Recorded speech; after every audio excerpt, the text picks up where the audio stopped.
March 12, 1938. The Anschluss. The Nazi invasion was timed to prevent the Austrian elections, which would have registered the determination of the majority of the people for independence. The Austrian Republic was annexed to Greater Germany without a struggle, according to the program Hitler outlined years ago in his book, Mein Kampf. Herr Hitler declared that this event did not endanger the Czechoslovak Republic, against which he had no aggressive designs. General Field Marshal Hermann Goering made this declaration in even stronger terms. Nevertheless, in Mein Kampf years before, Hitler had said that Czechoslovakia must be destroyed. But behind its natural mountain frontiers,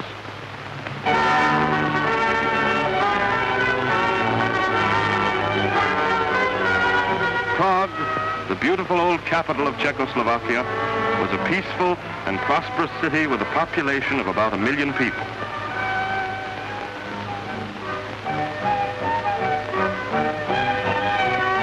On the great Hradzhny, the castle hill above the town, were the cathedrals, palaces, and Baroque monuments inherited from Bohemia's long historic past.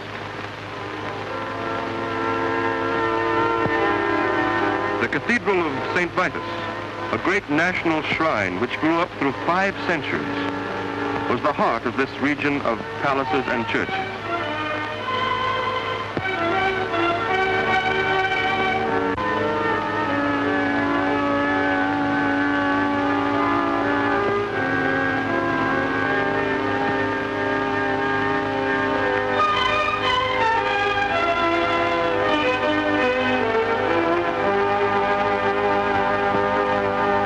The castle itself on the Hradzhny, once an imperial residence for the Habsburgs and last rebuilt by the Empress Maria Theresa, was now the official home of the President of the Czechoslovak Republic, Dr. Edward Bench.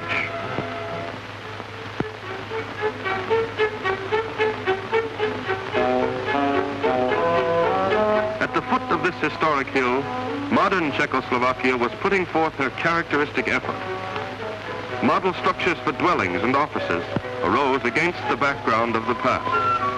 These brawny workmen of all the races and religions of the Republic, Czech, Slovak, Bohemian, German, Catholics, Protestants, Jews, are examples of the Czechoslovak democracy as we grew to know it this year.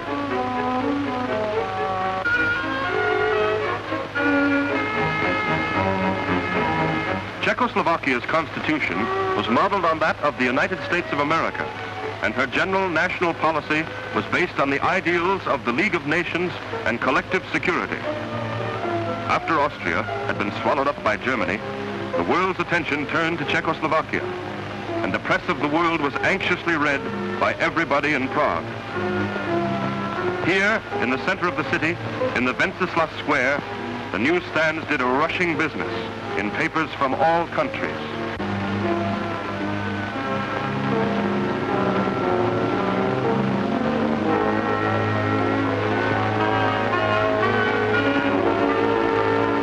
Gas masks and precautions against air raids suddenly became a matter of great popular concern after the Anschluss.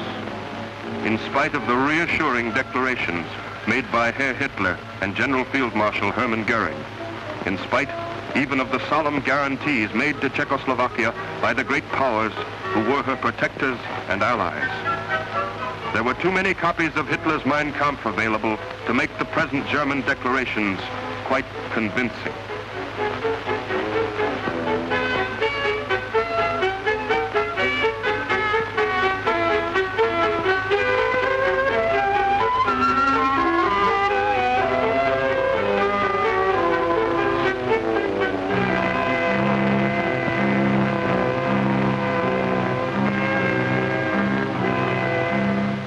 Instructions in the dangers and results of air raids, and in the consequences to be expected from the use of deadly chemicals and poison gas, were given in the factories and schools. Workers, women, and children were taught what to expect from the pirates of the air and how to guard against it.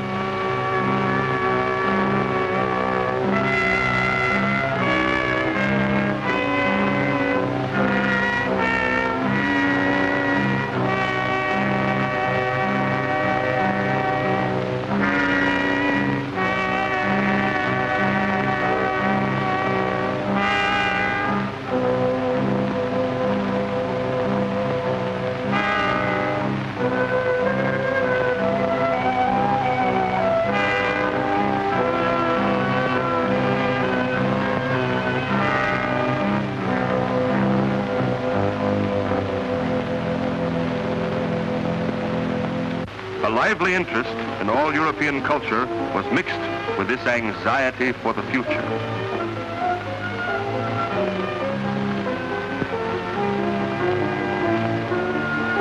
Volca means war, and everyone knew where the threat came from.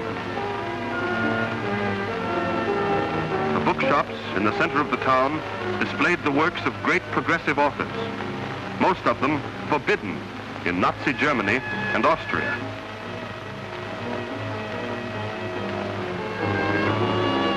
There was no censorship in Prague. New books dealing with the present state of Europe, the dangers threatening all democracies, and the fate of Austria were of special interest, and with good reason.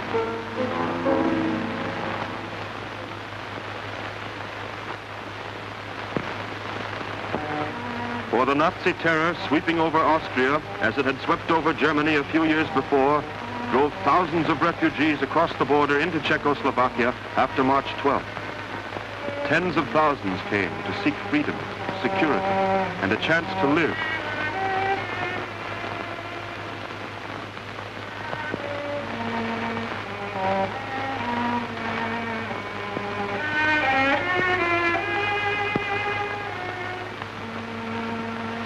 Jews, Catholics, socialists, Democrats, liberals, intellectuals. A cross-section of the whole Austrian population took refuge here and were cared for by the relief committees of Prague.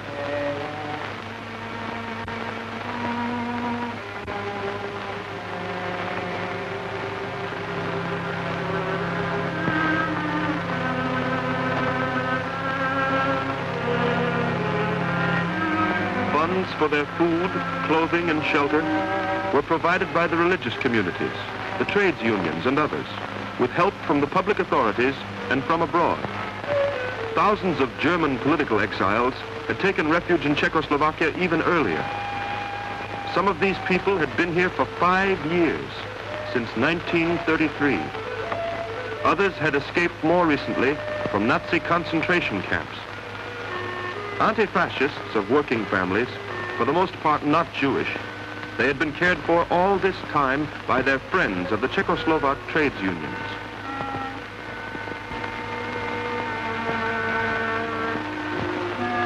Their children grew in exile, born refugees.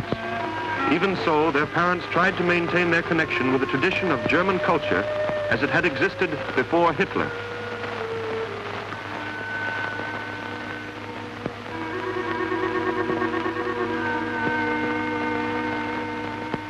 Jew and Aryan fared alike among the babies. They had not yet heard of the Nazi racial law.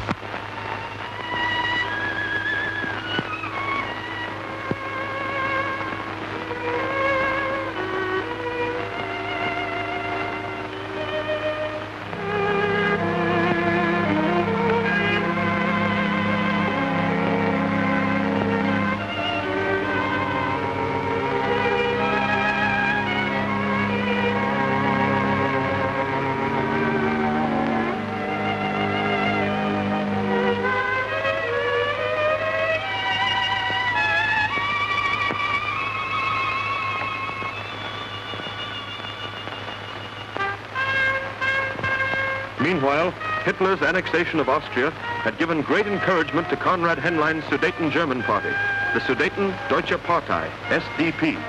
Closely allied to the German Nazis even then was the organization of that part of the Bohemian German minority which represented Herr Hitler's wedge into Czechoslovakia. At this time, they still pretended to be loyal citizens of the Czechoslovak Republic, to which their elected representatives had sworn allegiance. After the Anschluss victory, the propaganda of the Henlein party flourished exceedingly, protected by the political freedom ensured by the Czech constitution. Tons of Nazi propaganda, photographs, leaflets, signs, and newspapers were brought in from Germany. Guns, too, which the young men were secretly trained to use.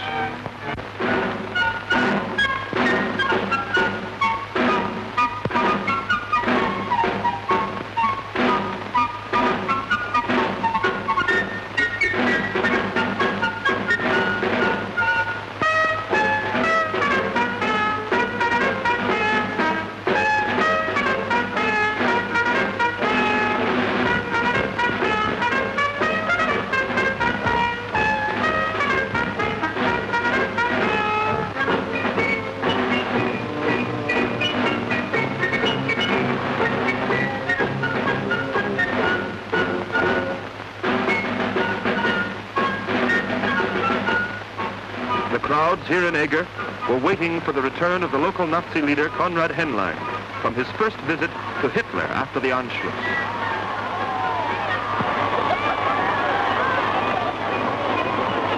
Henlein's return was an open demonstration of Nazi force in that part of Czechoslovakia, and an open declaration by his party that their real allegiance was to Adolf Hitler.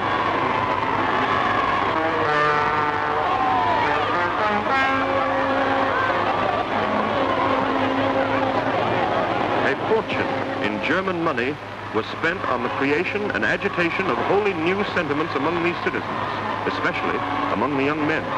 The sentiment of German race is above all other races, the sentiment of German nationality to which these people had never belonged in the past. The young Nazis eagerly accepted a doctrine which enabled them to march, drill, and salute as superior beings, consecrated by the Nazi mission.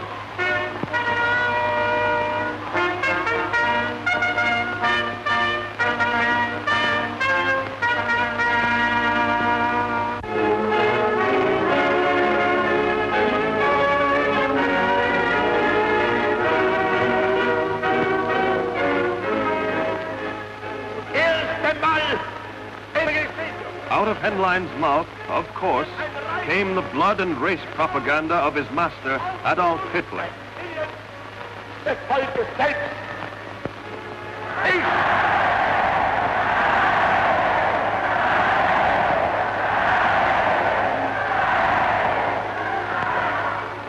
And the German dictator, in speeches calculated to arouse his Nazi followers, openly supported the Henlein stormtroopers in their campaign against democratic Czechoslovakia.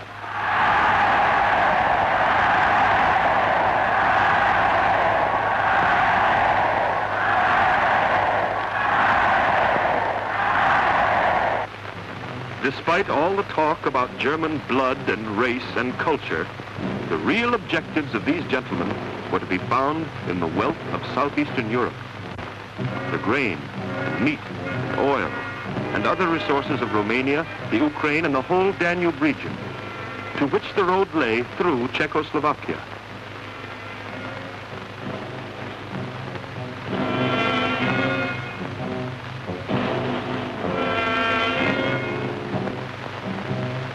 As Bismarck said, Bohemia is the key to Europe. Democratic Czechoslovakia, heavily fortified all around, protected by 2 solemn treaties of guarantee from France and 1 contingent treaty with Soviet Russia, barred the way to the Nazi advance.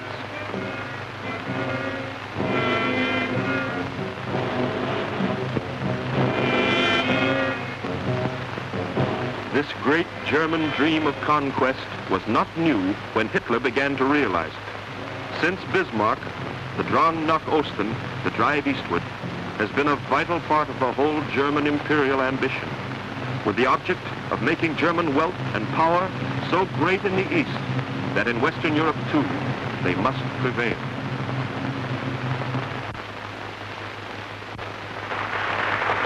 The most popular comedians of Czechoslovakia were Vysíláno and Berek, of the Theatre Liberated in Prague. Vysíláno and Berek had their own map of Europe. Co je to? Hulčička. To ne. Tady to, co je. To je Miss Europe. Evropa, správně. Evropa. Co je toto? To je hlava od... ji tam nasadili vši tam nasadili odsaď asi hnědý košile. No to je tedy, prosím, Španělsko.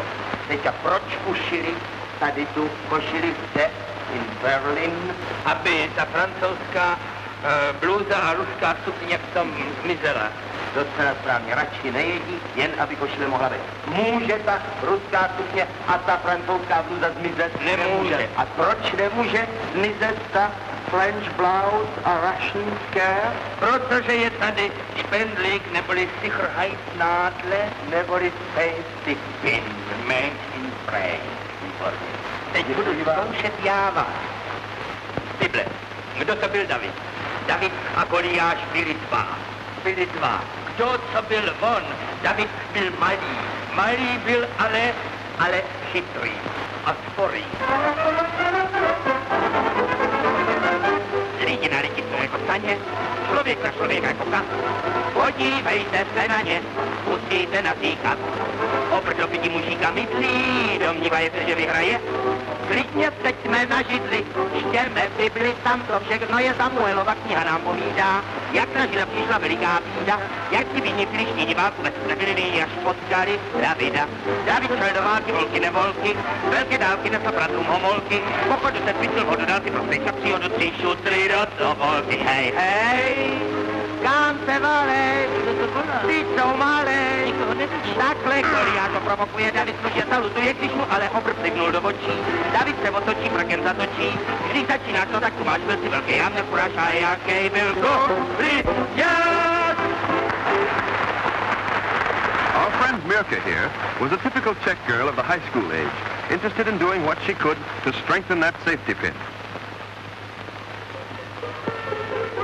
In her high school, one like thousands of others in democratic Czechoslovakia, the Sudeten Germans were an important topic of discussion.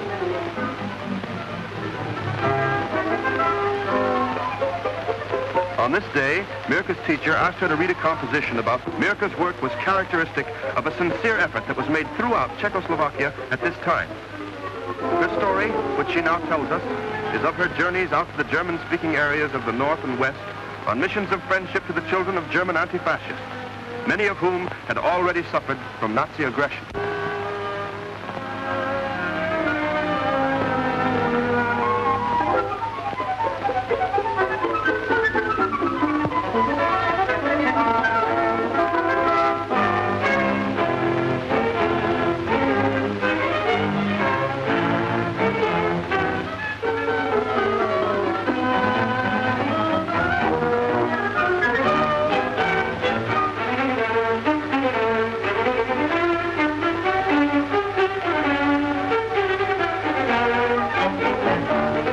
She leaves Prague, she tells us, on the journey toward the Sudetenland, with presents from Czech children to German children in the Solidarity organization. They crossed the historic Charles Bridge over the River Moldau.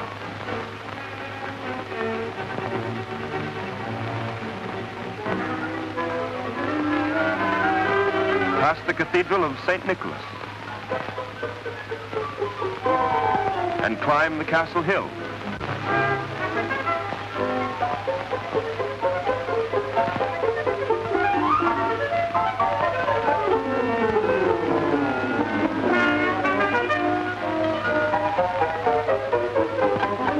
Then take the road to Karlsbad and Eger, also called by their historic Czech names, Karlovy Vary and Heb.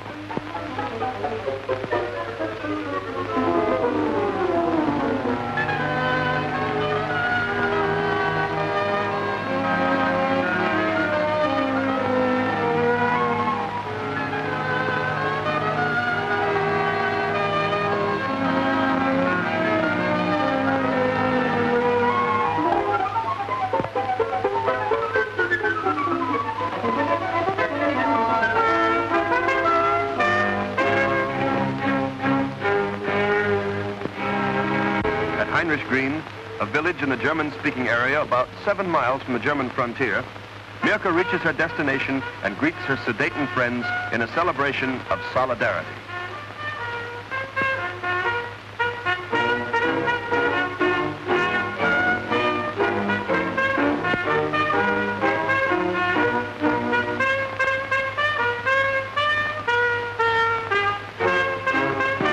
The presents from Prague are welcome here.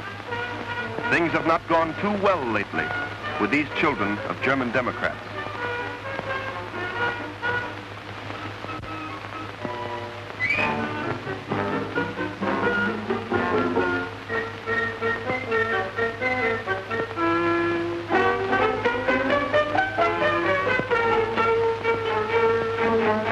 Of the German-speaking citizens in the Czechoslovak Republic, almost 1/3 were trades union members, Social Democrats, liberals, Jews, Catholics, and other anti-Nazis, always at the mercy of the Henlein Hitler young men.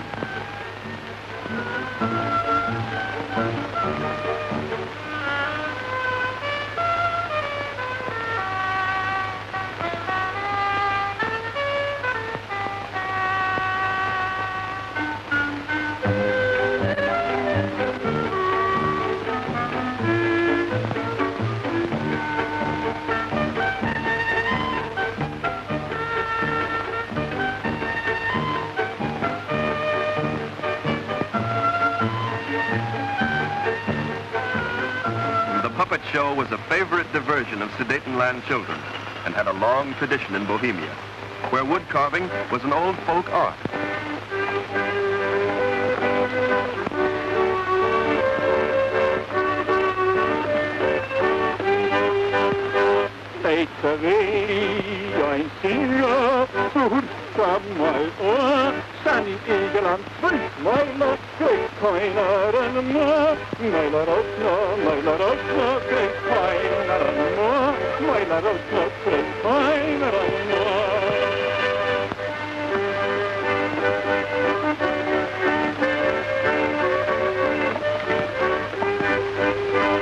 Die fünfte Day hat Hunger und die sechste Day hat Puls und die siebte will dann Secken und die achte Gaure Wulst. Meine Rotna, kriegt keiner an nur, meine Rotna, kriegt keiner an nur.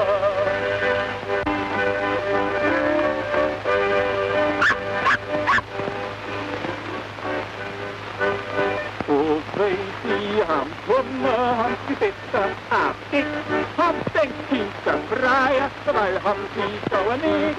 Meine Rotna, kriegt keiner an nur, meine Rotna, kriegt keiner an nur. Mirka's work for solidarity typified a great deal of the spirit of Czechoslovakia at this time, of the people, always in the majority, whose only wish was to be left in peace. Throughout the rich fields of Bohemia, part of which the Nazis have rebaptized Sudetenland, these peasants pursue the work of ages together. Theirs is a soil that has yielded abundantly throughout many centuries.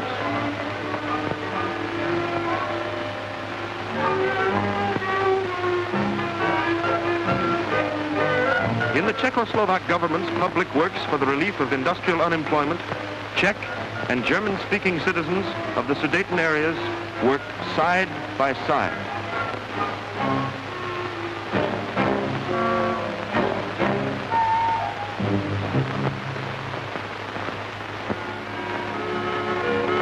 The same was true of the traditional Bohemian industries, the making of musical instruments, toys, and glass.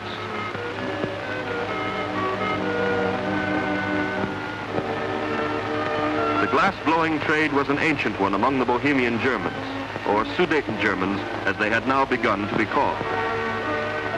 Many Czechs had entered the work in modern times and had joined their fellow workers in the Sudeten trades unions.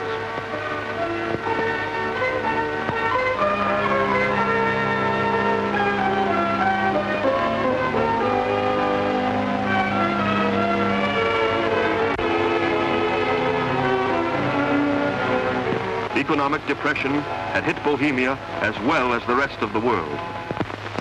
The Slovak government, like other governments, had at first been slow to appreciate its gravity.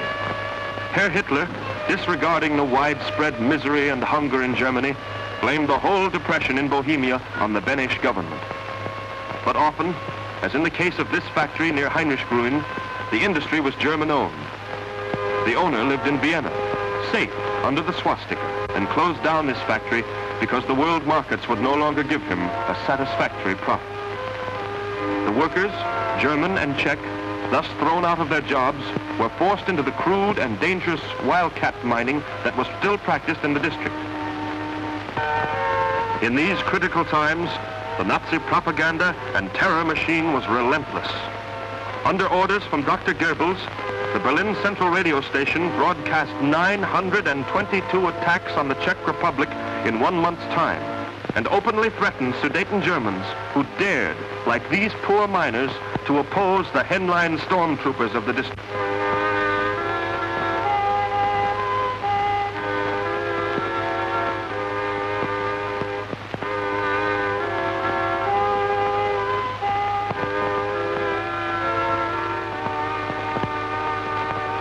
German and Czech workers who had been victims of Nazi roughhouse tactics in the area planned a big meeting for solidarity. The Nazi terror could not silence them. Their speakers did not pretend there was nothing wrong, no corrections to be made, but they did declare their determination to right the wrongs by democratic, peaceful methods.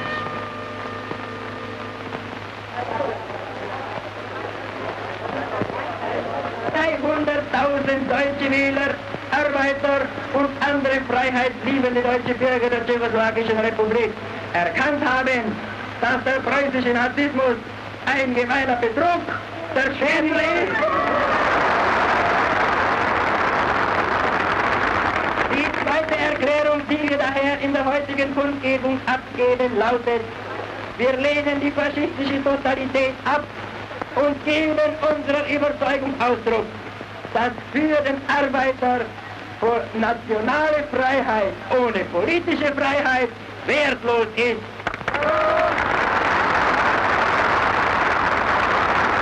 Die politische Freiheit, die uns die demokratische Ordnung in diesem Staate gewährt, setzt uns in die Lage, Einfluss auf die Entwicklung der gesellschaftlichen und wirtschaftlichen Zustände zu nehmen.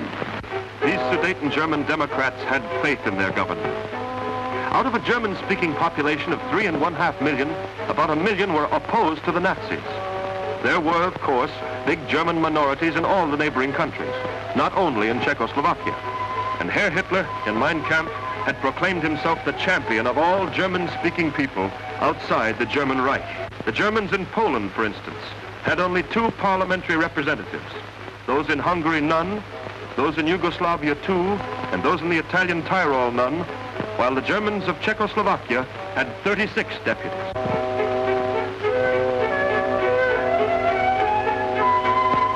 The question of German language schools should have interested Herr Hitler's culture-loving soul. There were none at all in the Italian Tyrol. There were over 5,000 German language schools in Czechoslovakia.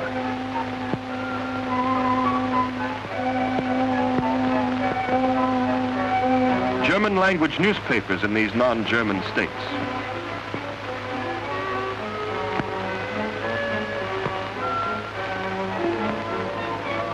Those in Italy were severely censored. The 249 in Czechoslovakia were free and uncensored, even when they attacked the state and its president, Dr. Edward Benisch. The last annual figure for German language book editions.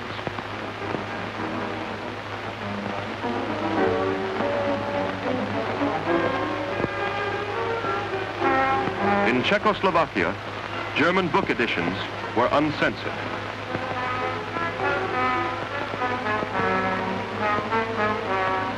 Membership figures for the German language trades unions. Such unions are not permitted in Italy, Germany's fellow champion of the rights of minorities. The membership in the Sudeten unions reached nearly 400,000, and Czechoslovakia could truthfully answer Hitler's attacks with proofs that her German-speaking citizens had more rights than any other German-speaking minority in Europe.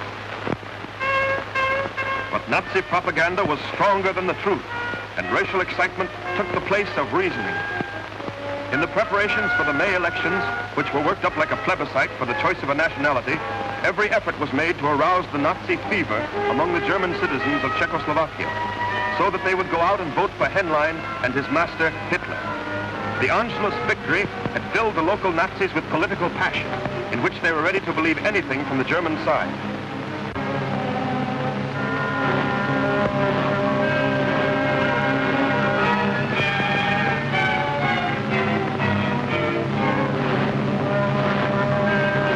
The German-speaking frontier areas were filled with rumors that the German army might march in any day, any night.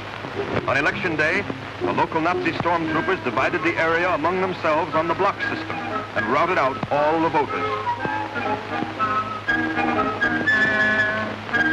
Sudeten Germans in the government service, such as these firemen in Czech uniforms, helped the stormtroopers and did not permit any citizens of German race or language to stay at home on that day.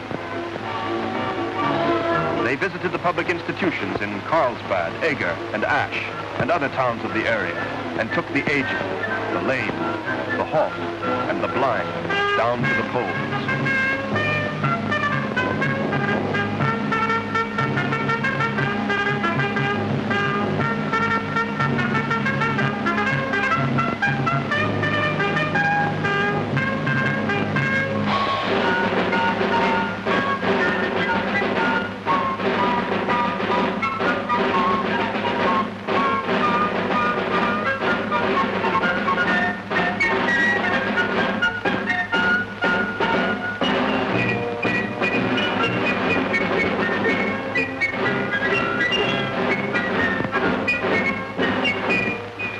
old people died that evening after voting for Konrad Henlein and his master.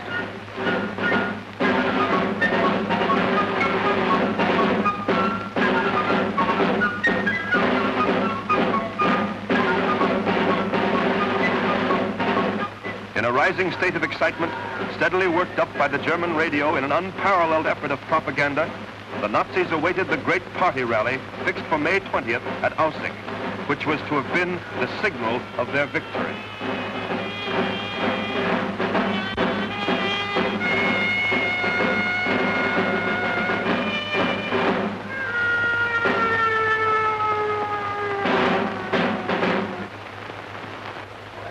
The German radio was indefatigable, pouring out racial and national hysteria mixed with wild attacks upon the Czech government. On May 20th, Konrad Henlein was to have spoken to his followers, who had been stirred to a real frenzy by this time. But Hitler called him to Germany instead, and two of the German deputies in the Czechoslovak parliament took Henlein's place to proclaim the coming of the day. Das ist das freie deutsche Manneswort, das man bei uns unterdrücken will, aber nicht für immer. Es kommt der Tag, und wir werden mit allen Mitteln, die uns zu Gebote stehen, unserem Vaterlande Deutschland zugeführt werden.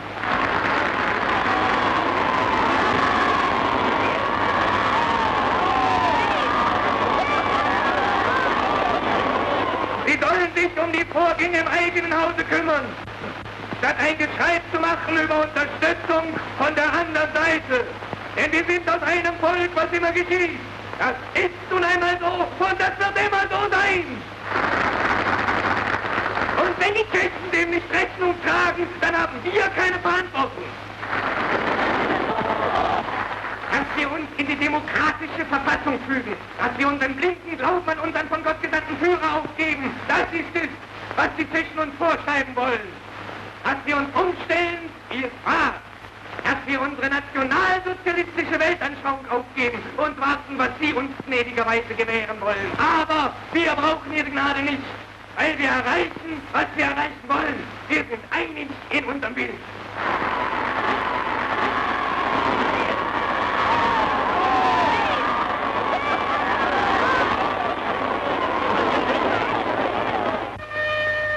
Czechoslovakia's answer was to mobilize the army. And without even waiting for assurance from her allies, this free democracy defied an immensely more powerful dictatorship. President Benish, with Generals Krejci and Sirovi, directed the mobilization.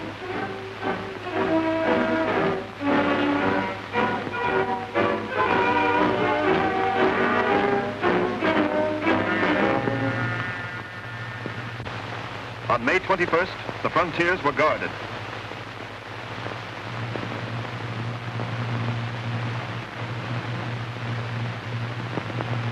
And Czechoslovakia's soldiers faced the German Reich at a distance of a few yards.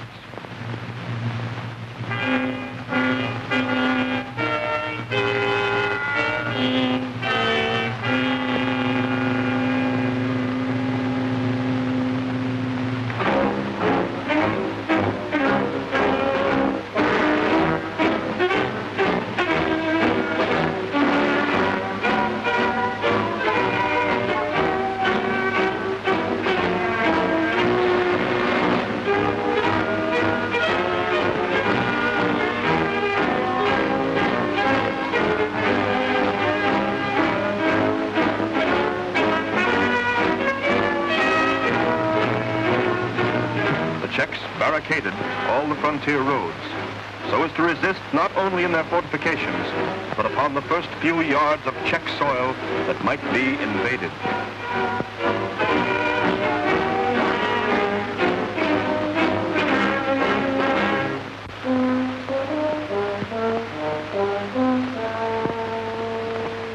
Behind these first barricades on the North Bohemian hills, the army took its advanced positions in front of the great underground line of fortifications, the so-called Maginot Line. Looking opposite to the hills of Saxony. The Czech Maginot Line was a copy of and an improvement upon the French one. It had been built under the supervision of the French General Staff. and the German generals had reason to fear the cost of storming these heavily fortified bulwarks.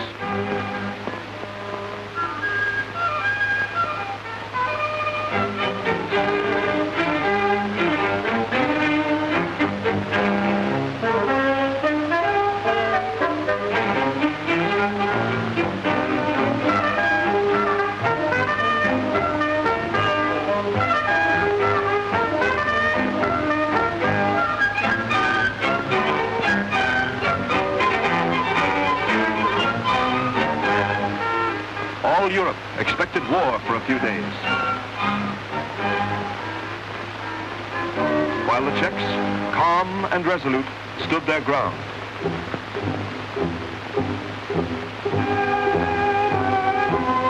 When war did not come, the children of German Democrats in these frontier villages played with their Czech comrades in a game they called Gegen Faschismus, a sort of knock the Nazi down.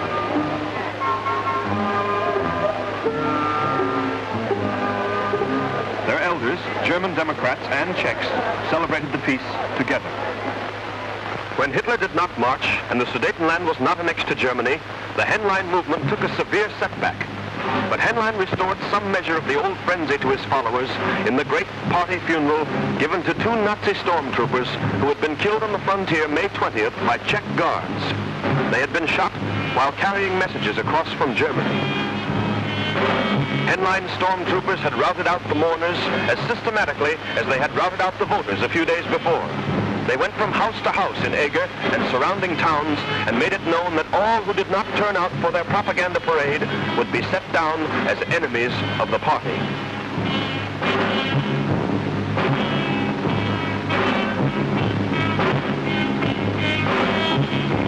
Henlein Smile says, "This is a good show."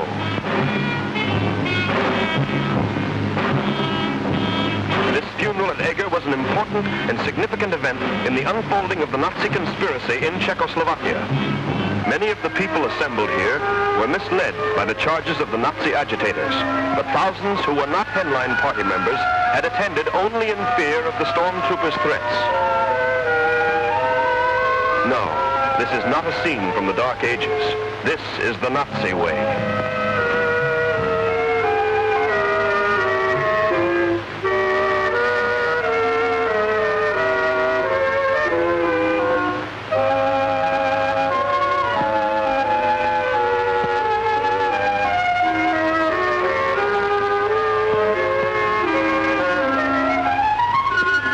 Of the funeral, of the demonstration there, and of Hitler's official part in it spread like wildfire through the Bohemian German areas.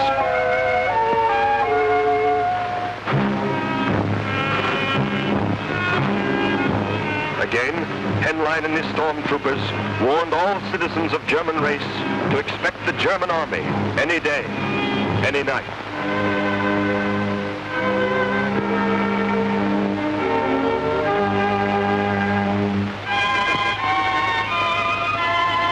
Czechs stood firm and calm behind their barricades, ready for whatever might come.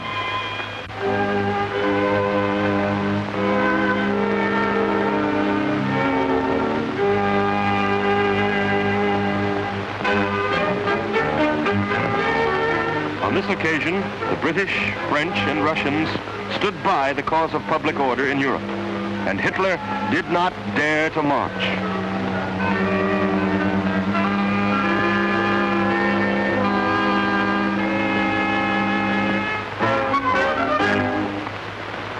The Sokol Congress, the following month in Prague, took on the aspect of a victory celebration for Czechoslovakia, for world peace and democracy.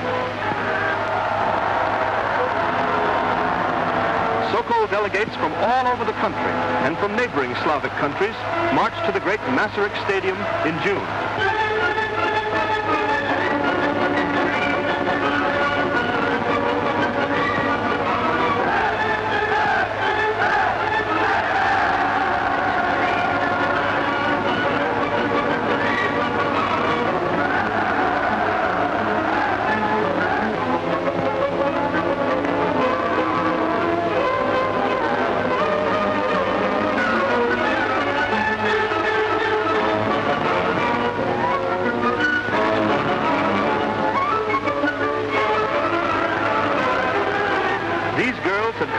the way from Lithuania to dance.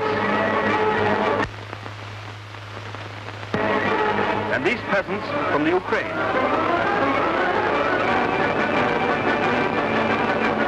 Yugoslav sailors, sent by their government as a sign of friendship to Czechoslovakia, went through their drill.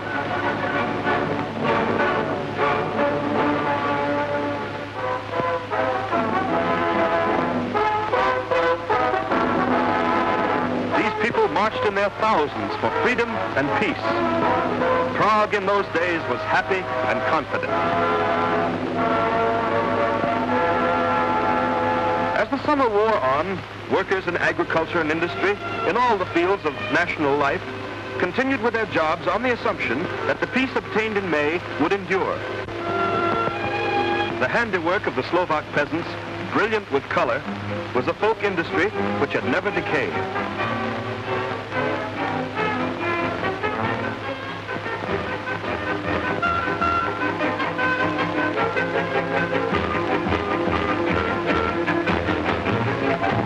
Forests of the Ruthenian Ukraine in the east of Czechoslovakia continued to supply their timber. This too was a fertile area marked out for conquest by Hitler in Mein Kampf.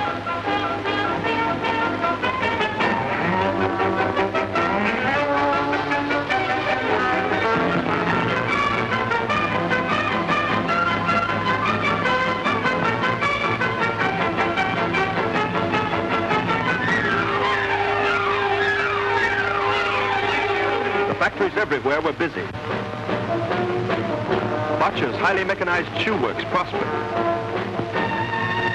At Pilsen, in the western end of the country, the great Skoda armament plant kept going at full blast.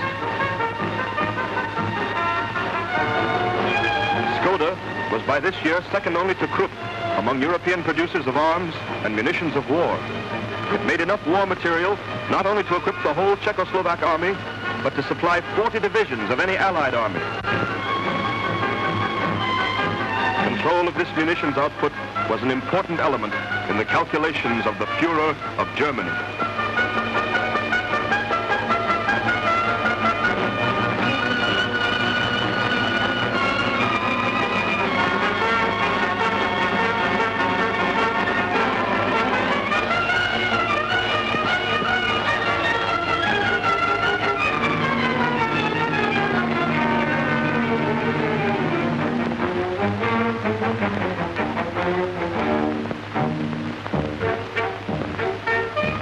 Solidarity camp for Czech and German children had a good time this summer too. This was a big day in the camp because Vysíláno and Berik, the favorite comedians, were expected on one of their visits.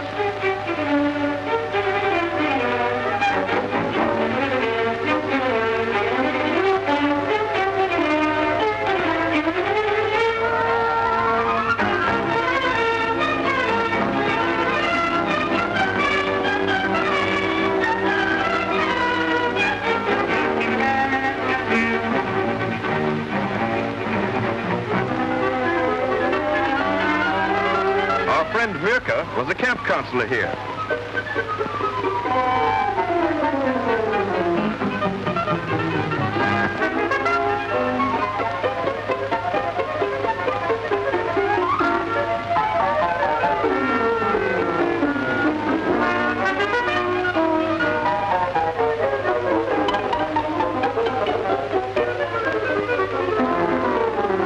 All the children, German and Czech, could sing the songs of Vysíláno and Berik. This pair occupied a very special place in Czechoslovakia and could popularize a song or a slogan in a few days. They were idols of the public, and their political satire was exactly suited to a people living perpetually under a threat. The children knew their repertoire nearly as well as the comedians themselves did, especially the new song for defense of the country, which Vysíláno and Berik called Against the Storm. The storm, of course, being Nazi Germany.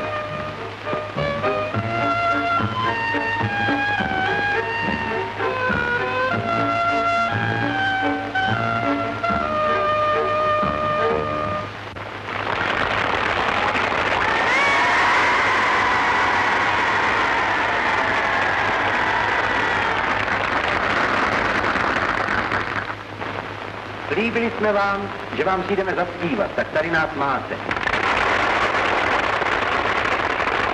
Nic vám nevadí, že jste tu pohromadě s jinými národnostmi naší republiky. Žijete si tu v míru a vesele a ještě vám bude čas myslet na trpící děti ve Španělsku a v Číně.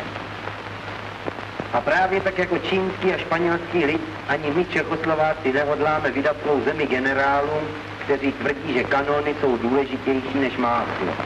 Tam na druhé straně hranic učí své děti, že válka je vznešená a učí je nenávidět děti jiných ras.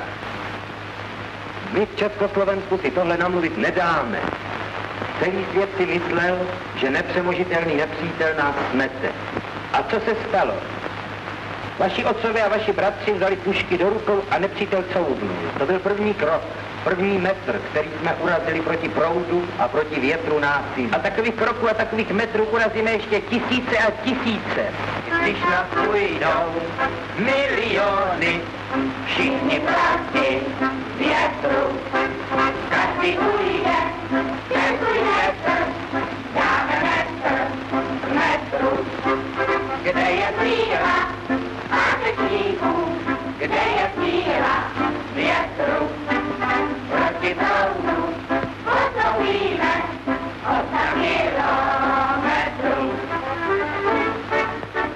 Až nás ujdou miliony, všichni proti větru, každý ujde, každý metr, dáme metr, metru, kde je síla átečníků, kde je síla větru, proti proudu postoupíme od kilometru.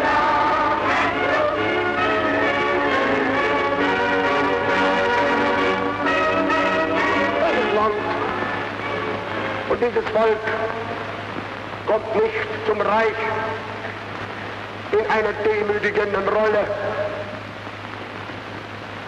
Ich selber führe euch ein. Deutschland, Sieg heil! Lord Runciman, of course, had come to Czechoslovakia in midsummer to mediate between the Czechoslovak Republic and its Nazi German citizens. But this order was quick to come after Hitler's speech at Nuremberg on September 12th. The Nazi young men had been thoroughly organized for violence and were only waiting for Hitler's signal.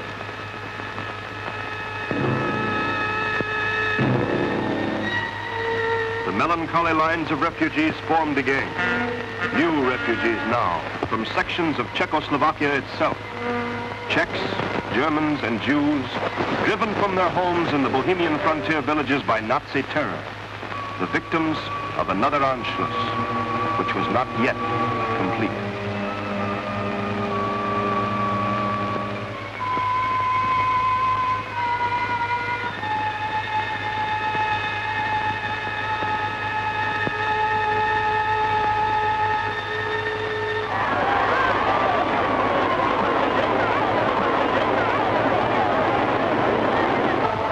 In German frontier towns facing Czechoslovakia, the Nazi organizations staged violent meetings.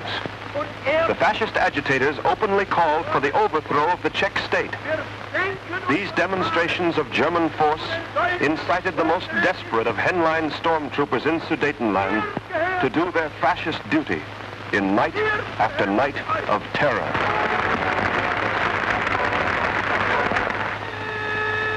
At Habsburg, on the Czechoslovak frontier near Eger, the soldiers restored order after a terrible Nazi outbreak.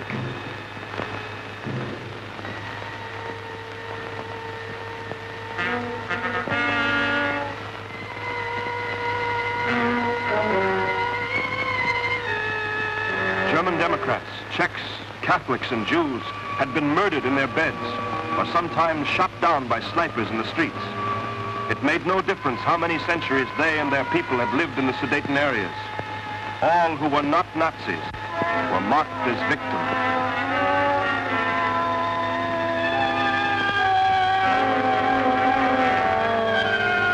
When order was restored, the authorities found a great many instruments of Nazi persuasion.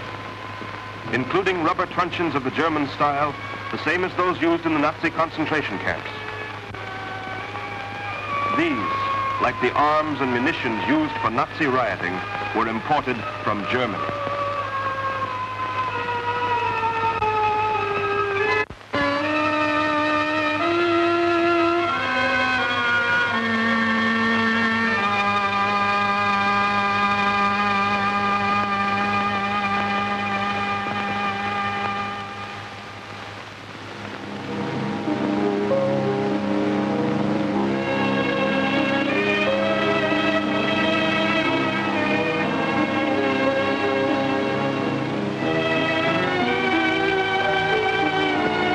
Seven who died in this way, Czech and German anti-Nazis, were buried at Falkenau in the Egerland.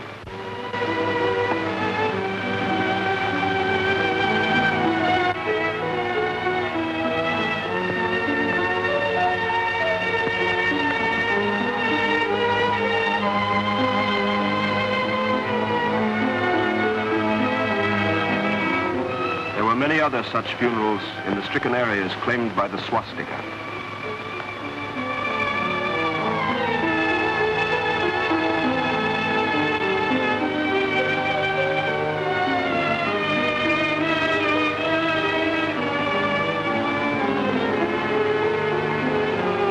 Czech and German Democrats mourned their dead together.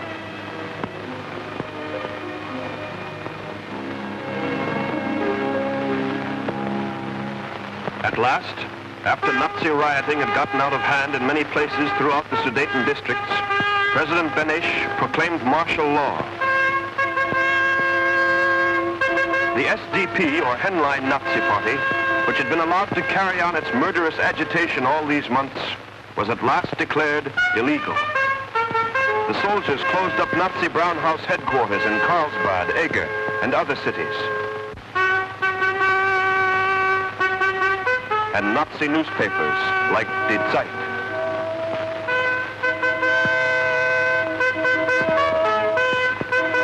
An old German workman restored the Czech names on road and street signs. The area had returned to public order under military law. When on that same afternoon, Mr. Neville Chamberlain climbed the long road to Berchtesgaden.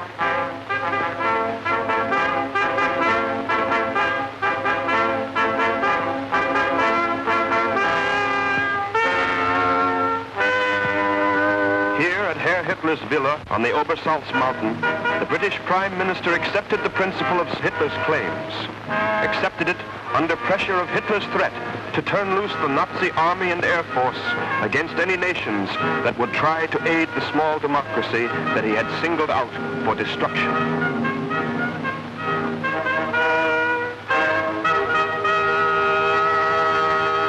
When the results of the deal at Berchtesgaden were imposed on the Czech nation by ultimatum, hundreds of thousands of people turned out in protest. It was a bewildered people, singing and weeping by turns. But we who were in Prague that night can never forget it. Women in the Parliament Square shouted at the government, "We give you our sons, give them arms." The government heeded the people's will to resist and reorganized. President Beneš proclaimed general mobilization.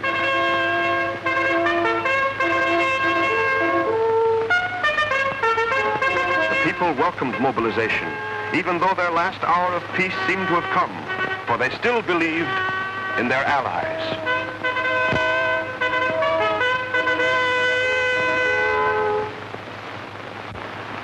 The men of Czechoslovakia went off to what they fully expected would be war. A war in which Czechoslovakia must bear the brunt of the fight, but would be aided by those who had pledged to help her.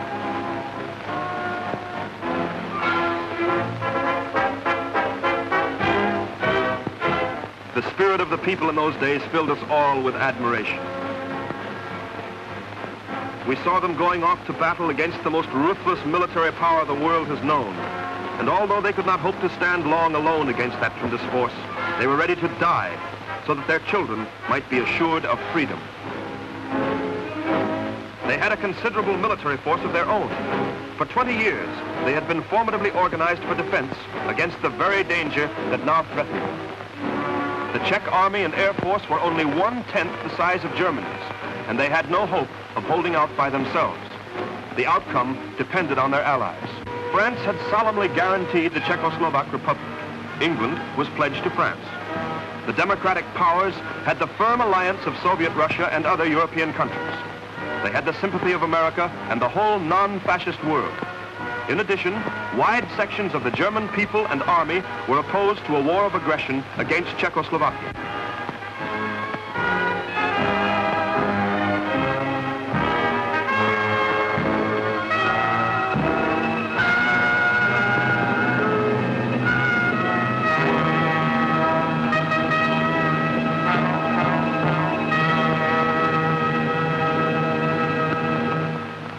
The aim of this tremendous national effort was to preserve freedom and democracy in Czechoslovakia, peace and order in Europe by standing firm against the threats of fascism.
September 23rd, there was hope that the United Democracies would save the peace, and Czechoslovakia by forcing Hitler to abandon his threatened invasion.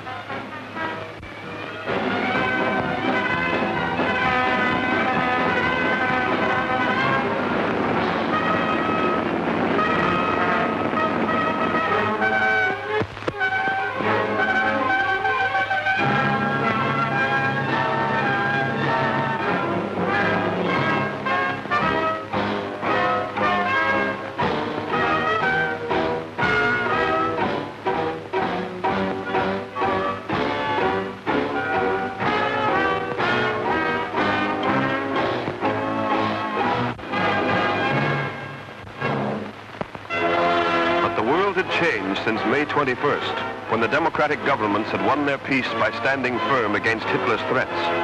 This time they weakened. Hitler summoned Chamberlain and Daladier to Munich on Thursday, September 29th.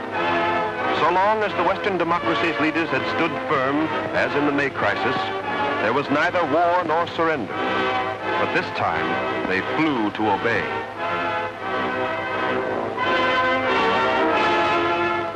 The fascist powers did not win their battles by actual force, but by issuing their orders with confidence.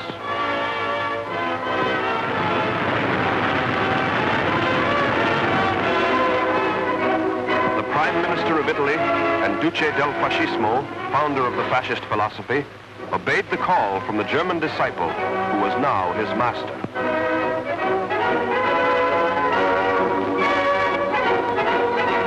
In the meeting at Munich, Czechoslovakia was not even represented. Neither was Soviet Russia, the only great power in Europe which on this day stood ready to stand by Czechoslovakia. Neither were the peoples nor the parliaments of France and England.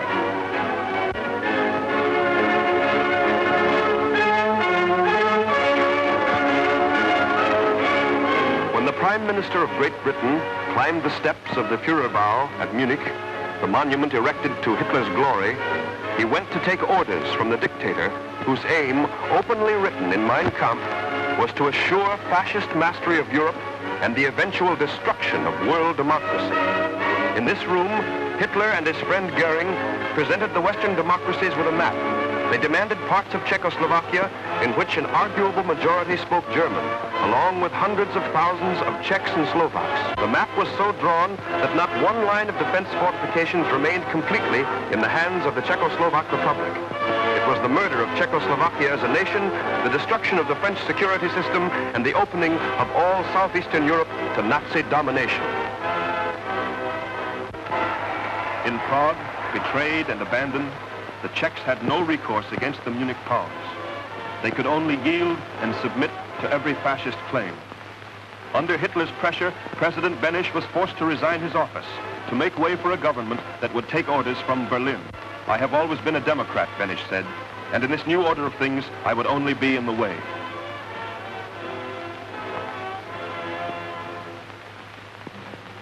The last demonstration of the broken-hearted people of Prague after the surrenders at Munich showed that thousands still had the will to resist, but in vain. Leaderless and betrayed, they could not stand against the Munich powers. Millions like them, bewildered and stunned with shock, were transferred to Germany, to Poland, and to Hungary, to become minorities within minorities within minorities at Hitler's will.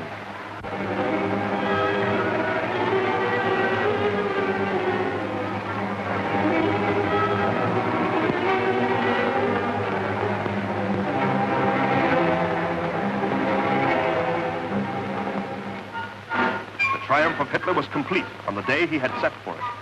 On October 1st, Reichswehr troops entered Czechoslovakia without the consultations of the powers.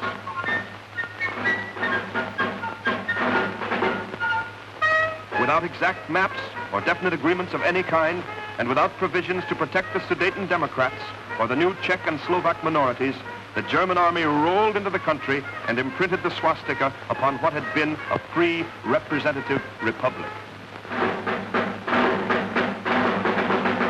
Peoples of Czechoslovakia returned to serfdom, this time under Nazi Berlin rather than Habsburg Vienna.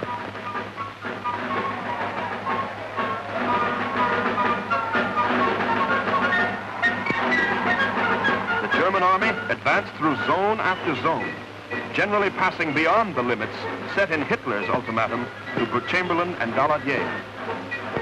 The Western democracies have sacrificed their prestige. The human race itself is impoverished and humiliated by these events.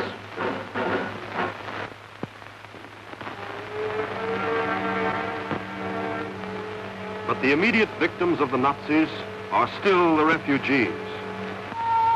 In hunger and bitter cold, without shelter and with no place on this earth to go, they live on. The rejected of the great men of Munich.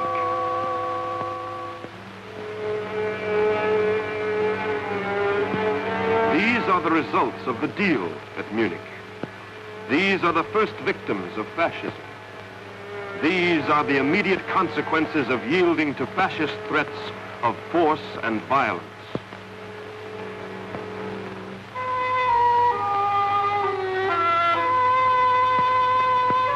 As they trudge up and down the windswept road, or huddle in rags and straw to keep themselves warm, the only hope life has to offer is that in other lands there may still be men who do not tremble and obey when Adolf Hitler cracks the whip.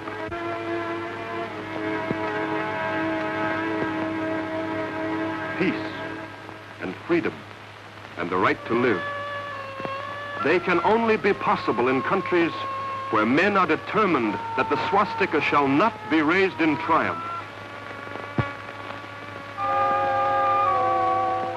Where the pages of Mein Kampf can never become our supreme law.